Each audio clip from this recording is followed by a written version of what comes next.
Welcome to TaNaCh Talk. I'm your host, William Hall, broadcasting live from Kingsland, Texas, USA, with another episode of TaNaCh Talk Testimonials. I just renamed that on the fly. It used to be called Tuesday Testimonials, or Testimonial Tuesdays, and I figured it's time for a fresh start. Today, in the house, not really, but virtually in the house, a dear friend. We were acquaintances, but now we're actually pretty dang good friends, I'd like to say. My friend, Blase Barrett, it is a pleasure to have you in the studio. And just in case you're wondering, man, that name does sound the last name sounds a little familiar. Where have I heard that name before? So if you're familiar with secular country music, Gabby Barrett is a new superstar, and fairly new. It's not really totally new because she's been around for a little while, but a very well-known star. In one of her songs that my daughter likes a lot is I Hope, and there was another one that was a follow-up to that one that's just amazing. The girl's super talented, and you are the one who had the pleasure of helping bring her into this world. So that being said, my friend Blase Barrett, welcome to the show. I'm so glad you agreed to come on. It's just an interesting this is the first testimony I've done of somebody, as my daughter would say, rubbing shoulders with somebody famous. Well, first of all, thank you. Thank you. Thank you for having me, my friend. Yeah, absolutely. So the testimonial is about you. However, because this is such a unique opportunity and taking a peek into a different world that most people only see on television, I have just a few curiosity questions I'd like to ask you, if you don't mind. If it's okay if we put them into this? Feel free. Okay, cool. Okay, so I've always wondered, because I've always been enticed to music and singing and things like that too, and people used to tell me, man, you need to go try out for American Idol and all this other stuff, and I was like, it was too far of a dream for me, so I never did. So tell me, if you don't mind, a little bit about when did you notice that Gabby had this gift, and how long have you been working with her, and how long did it take you to get to American Idol, and what kind of journeys there, what kind of successes and struggles did you have through all that emotionally, and then we'll get right into, after that, then we'll get into how she met her husband. We'll have a few mild questions about that, and then we'll go right into you on how'd you end up here. That sound fair? Great.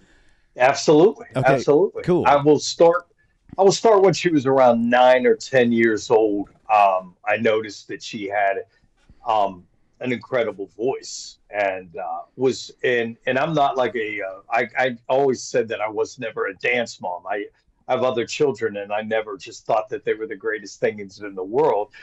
But I noticed that Gabby had an incredible voice, an incredible ear for it. I came from a family that wrote music for Frank Sinatra and Tony Bennett and Dean Martin, and so they knew a lot about music and the structure of music, way more than I did and do. So they had said that she had something that most artists don't have. I think it was called 5 octaves. She could go lower than Nice. Tony Braxton and higher than Whitney Houston. So I'm a huge music fan, and I just said I was going to slide all my chips in and start the journey with her, which I thought was going to be easy because her voice was incredible. So I didn't know anything about the music industry or anything like that, and I learned a lot. And I said the whole journey of with her and I probably taught me way more than it taught her. So it was really good learning experience of how hard it is to get into different groups and tribal thinking the way our Right. country is run. So it's really hard to break into those things. So I learned the hard way. Now she was famous, even at least local to y'all's cities. Now I say cities plural, not just Yeah. her hometown, but she was famous before then, even on YouTube, right? Before, how old was Yeah, she she when? would. How old was she when she first She started pushing her music out on her social media platforms, before she really started I hitting it? learned with her and Gypsy, her sister Gypsy. I learned a lot about social media. I learned that people like you and I, William, we hear music at a different era, like Sure, at a right. different. We don't realize that, but we hear it at a different age in our life. So that's why we can like music. And then I could say to Gabby or Gypsy, I could say, hey, isn't this song great? And they'll be like, yeah, it's from 1996. You can tell. They Stop. both can tell me instantly whether they heard the song. They can tell me the age of the person who wrote the song, which is really, Wow. really unique. So while we were doing that, we did something on Facebook every Sunday called Minute with Gabby, and she built up 100,000 followers before we even started How old? American Idol. How old was And she then? uh, How old what's was she? that? How old was she when she got this 100,000 followers on her social media? Probably 14 years old. Wow. She started out in an all black gospel choir, Okay. and they were incredible. I would sit and wait for Gabby while they were working with her 1 o'clock in the morning, Wow. and Wow. we went like we took it serious. It was Yeah. every single day we were, on the road doing something, doing some kind of gig, mostly free, all over the country. We ended up being in, people would call us up and we would do it down to Florida, down to Nashville, all through, Ohio and So Georgia. when you say all in, all chips are in, you talking about everything, your lifestyle, your business, your everything. You Yeah. just like to try to take every penny you've got to really try to make this work for her. Yeah. Man, When I wow. started, naively, I started thinking, I had a nice little savings in my bank account. That got wiped out so fast. It got Oh, so bad so fast that I went from thinking that this was going to be just a not an easy journey, but not as hard as it was. I would come back and they would have our power shut off or oh water boy. shut off. Wow. Wow. It got so bad that I looked out the window right here and watched my car being repoed. So we actually had to end up getting rental cars when she had an important gig to do. And but I really appreciate those hard times. Yeah, of Those hard course. times were legitimately a gift to me. Right. Okay. So also, you didn't just go all in, but you were all in even on a whole new level, another level too. Meaning that you were responsible for her choreography. You came up with all that stuff, right? And you really just Yeah, gave that artistic flair to her beautiful voice. yeah. Her and I would bounce off ideas. I am more like if you see her today and you see her a few years ago, you'll see if you would go on to American Idol and see some of her performances, that was more my vision of a performance. Today is more her at her age and her what she's going through right now, her Yeah. vision. But early on it was definitely my vision more. We used to joke around and say she was going to be the next um, David Lee Roth of country. Man, We used to tell everybody. I've seen the videos. I wouldn't have doubted that at all.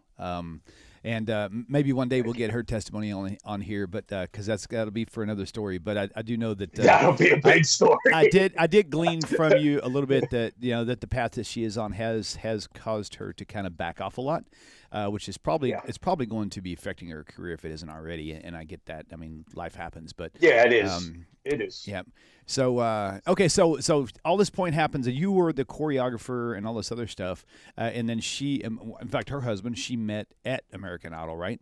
Yeah. And he Yes. was a local Texas musician, from what I understand. And then Yeah. Yeah. gotcha. And then for me, the thing that makes my heart just feel so heavy, it would be like once that happened, because you were like the numero uno amigo and her support line and her choreography and her everything, and now Yeah. you've got to hand that off to another person, either forcefully or voluntarily. That just seems like it's such a heavy load to be able to get rid of. That seems like it would just break my heart. Yeah. It was tough. It's I won't lie about that. Yeah. It was tough. It was the transition of her and I's closeness. Her and I were together every single day. Mm. So I assumed that she would grow in wisdom from all my mistakes. Look, I have been an open book to my kids. I've lied, I've stolen, I've cheated. That they're all part of a part of my journey. So I try to I tried to show them wisdom so they wouldn't not make the same mistakes you or I, William, make, Sure. but to understand some of the things, and sometimes you have to just learn through your own journey, which again, like I said, the journey with music, I learned more on that journey than I did my whole life. So yeah, her religion has made a difference in our relationship. It also made a difference in you. Tell us now. Now we're getting into Yeah, the blaze part, the juicy part. So, what yeah. was it that made you stop and think, man, there's more to this stuff than what I'm under. Tell us a little bit of it. Tell us how you went from there, uh, being the role that you were in, and Yeah. caring for your daughter, and all of a sudden she has moved into a relationship where that's a more, I guess, more strictly observant view of their belief system. Well, we're Yeah. referring to Christianity. I don't mean like Right. Hindu, but I mean just in general. And Yeah. and then how did that point you in the direction that you're on now, the path you're on now? Well, all my life, Gabby and Gypsy and Gabriel, my three children, they they would know I was always searching. Like probably anybody watching this, we're all searching. But I didn't. I never really wanted to be adamant about the answer. I wanted to just keep searching, keep digging, keep digging. So like I had said, the journey, I learned so much on the journey with music.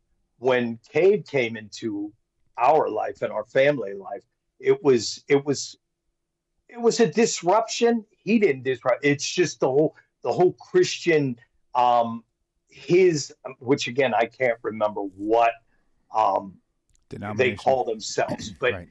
he had suggested to me, because him and I would have some great dialogue. So we had some really, we haven't lately, but we had some great dialogue. But one of the things I noticed, because I had some Christians in my family that were, filled with anxiety, filled with depression, and I would always have these same questions, and then I would have the same questions for Cade, and him and I would go hours and hours, and so that made me search more, and I would search.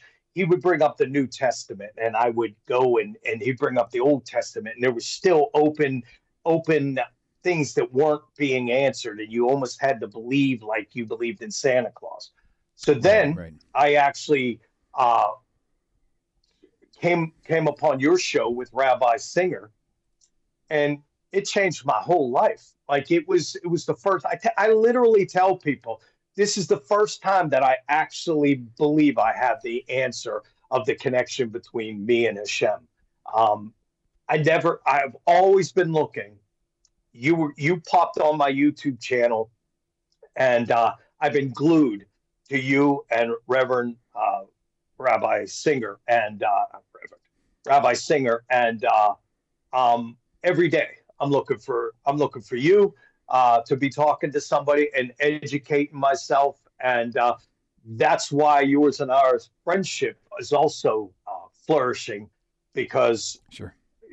what you and I talk about is incredible. So it's life changing, and I have actually told a couple people, and a couple people have tuned into your channel now, and God willing, a lot more people will Sure. understand. I when I started following the Hebrew Bible, and started getting real answers and seeing where everything was starting to be manipulated, it reminded me of Hollywood and of Nashville. There's a hand of manipulation in everything that is not the full truth.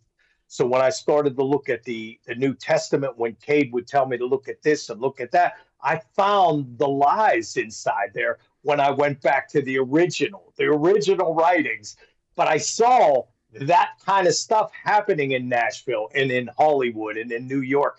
So it was easy for me to understand that I never believed that Jesus was a blood sacrifice, or that Hashem needed a blood sacrifice or a middleman Sure. to be able to communicate. So that Yeah. Cade was actually the thing that helped me find Hashem in the way I have always looked. So I thank him dearly, even though That's great. he doesn't feel the same way.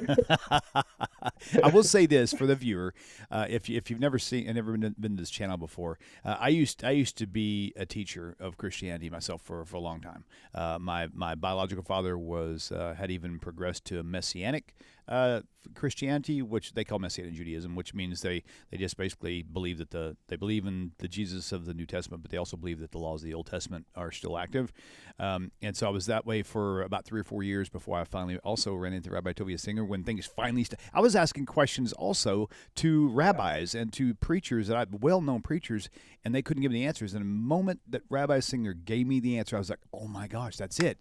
That finally makes sense. It finally makes sense. So I get it. So for the skeptics out there, this is not just Blase going off on a random bunny trail because he didn't like what happened. It's really a search for truth. It really is. Yeah. And so and also there's one folder in my YouTube channel has over 80 testimonials of people who were preachers, 30 and 40-year preachers. Yes. So if you ever interested in that, just go to my YouTube channel. The link will be down below, and check that out. So now going into this last stage, we've got about 3.5 minutes left.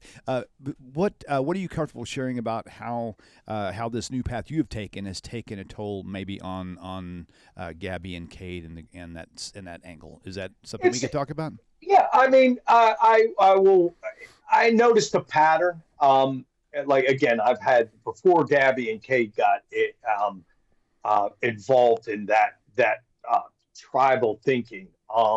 I've had family members the same way, and I understand it because as society breaks down, people are looking for something, to bring family together. So I understand them. I actually understand the direction they're going, but it also, I have personally seen it. It's not as calming, and there's that middleman that Christianity demands you have. It does do, like Rabbi Singer says, it plays to insecurities and the ego. So I have seen it, and it works perfect in their relationship, that struggle for insecurity, and then the ego too. They stop a concert and will preach at a concert. So I see that and I understand that, and me and Cade have actually talked about that, and that's the journey that they're going to have to go down. Sure. Like you and I have gone down it. I hope that they can, maybe not be dug in so bad that they can't see what it took us 40 years to figure out. I've told my kids, because my kids are now passionate about where we're at, because we've been lied to our whole life about Christianity, and I keep telling them, when you're at work, no religion, no politics. You're there to do a job, get it done. If somebody wants to ask you off the clock, then talk to them. That's and that's kind of how even other people have asked me, hey man, I'm talking to so and so at work. I'm like, dude, don't do that. Don't talk to them at work. Take it on your break, lunch break, or whatever. Anyway, so yeah, that's just good advice for every viewer out there, no matter what you do. Is just I think we can live it without preaching it. Yeah. You can actually live a certain way, and that will show Hashem's, glory. That's the true meaning of being a light to the nations, by the way. It's just you live who you are, and if people see the light you're putting off and they want to ask you questions, then that's when you tell them. It's beautiful. I love it. That's right. Right. When you have that agenda that you need to almost save somebody, and I've been there. Like I said, I've lied, cheated, stole, did it all. Ex-street preacher here. Yeah. Ex-street preacher here. I got you, buddy. I know me and you. That's why we get along so well. I love it, man. I love it. Well, man, I don't want to cut you too short, but I also want to keep this at a nice formatable timestamp. So, Blase, my friend, maybe we'll come back for round 2 for a more longer in-depth testimonial. Yes, sir. If it I'll works be out more that way. than happy to do that. Very good. Thank you all for tuning in. Thank you, Blase Barrett. Thank you, guys. And you should be well, my friend. Thank you. Thank you. Take care, everybody. Peace. Take care. Take care. Shalom, my dear friends. Hope this message finds you well. If you like the way this channel is going, and the channel has been a blessing to you, please consider supporting the channel by going to the website, TaNaChTalk.com. TaNachTalk.com. Thank you once again for your time and for supporting TaNaCh Talk. Shalom.